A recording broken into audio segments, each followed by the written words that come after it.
So this is the story of MMIW, Selena Not Afraid. She was 16 years old.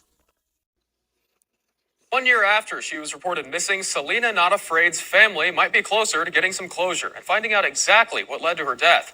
Diane Casanova shares the latest developments in the case.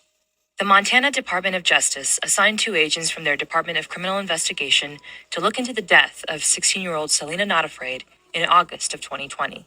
Since then, they've finished up part of their investigation and handed some of it off to the Billings City Attorney's Office. On December 23rd, that office charged 20-year-old Deandra Pittman with endangering the welfare of children. Court documents state Pittman invited Selena to a house party at this residence on Miles Avenue on December 31st, 2019, with the intended purpose of drinking alcohol.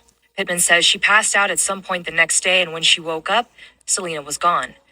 Bighorn County Sheriff Lawrence Big Hair says Selena was on her way to Hardin on New Year's Day 2020 with a group of people. They started having car trouble and pulled into a rest stop between Billings and Hardin on I-90. Selena left the rest stop on foot, and the group of people she was with got the car running and left her and one other girl behind. To this day, we still don't know why. When other family members went to pick her up, she was nowhere to be found.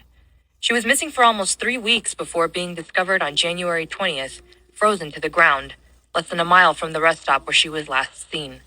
She died as a result of hypothermia, and her death was eventually ruled accidental. Her aunt, Cheryl Horn, says regardless of what the autopsy shows, the circumstances of her niece's death don't sit right with her, considering what she had already been through. Selena wasn't stupid. She's very smart.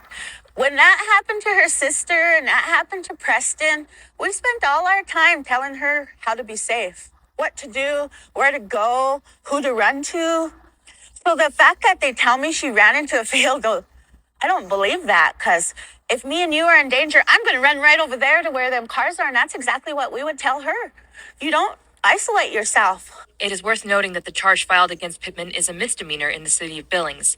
The statute of limitations on the charge would have expired on December 31st, 2020, meaning if they didn't charge her by then they would not have been able to charge her in this case. Cheryl says the family understands time is needed in the course of these investigations, and the family is just glad there remains an ongoing inquiry into Selena's death. On the next episode of my podcast, Fan It,